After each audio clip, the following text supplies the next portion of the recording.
Feng Shui, the ancient Chinese art of placement, is alive today as people strive to put harmony in their lives.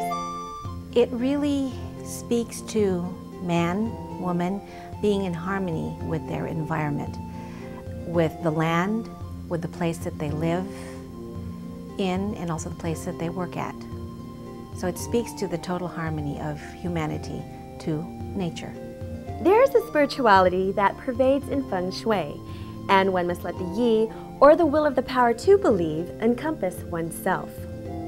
Qi is the basic life breath, the energy that flows in my body, in your body, throughout space and time. The way that qi flows and how we want it to stay with us is in its wonderful, benevolent, slow, meandering, circular motion, so that as it stays in the space, the more benefits, the more blessings, the more well-being it bestows. The qi is a living thing, so it does have a tendency sometimes to decay, depending on how its flow is affected. These objects that affect the flow of qi are called poison arrows. They may be the corner of buildings, the edge of a desk, a protruding sharp object, or perhaps a tree or a lamppost or some object that, as the qi is flowing in, the qi hits and then changes its course to become, rather than the slow, meandering and loving qi, into the very fast-moving negative cha. But the flow of qi can be enhanced, or the effects of cha may be lessened through proper placement of things by using a bagua. I do use a bagua as a compass, as the rudimentary tool that I use. When you place it over a house, sighted from the front door, with that compass you can identify the corners of the house in terms of which is the wealth corner of that house, which is the partnership, which is the fame, which is knowledge, helpful people, family, children, and career. And depending on what your intent is to be in harmony for that particular time in your life, you would do things there or make placements there or activate things there so that as you would be in harmony with that particular corner. Each corner of the bagua corresponds to a space in a house, and all rooms are important in the home, particularly the kitchen, also known as the treasure room. The wealth of the family is not really the money, but it's the food that you eat. What you do worry about in the kitchen is the positioning of the cooker.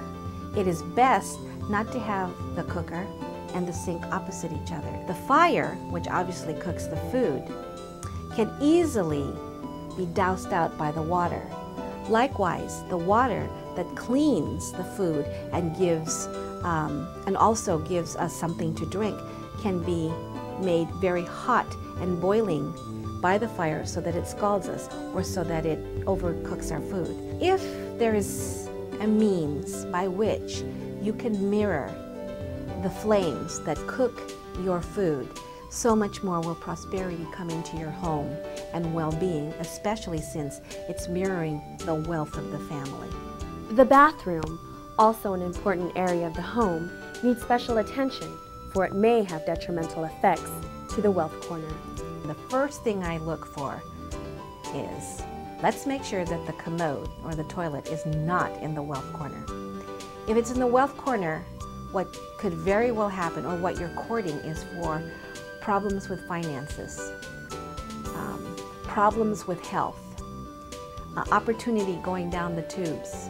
There are cures that you can effect for a commode or a toilet that's in the wealth corner.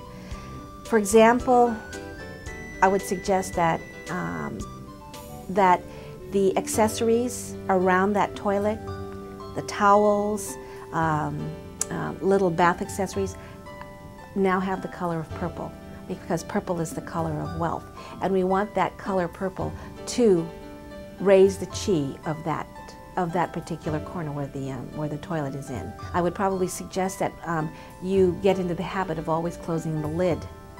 All right. And for those looking for love or a partnership, heed this advice as you reorganize the bedroom.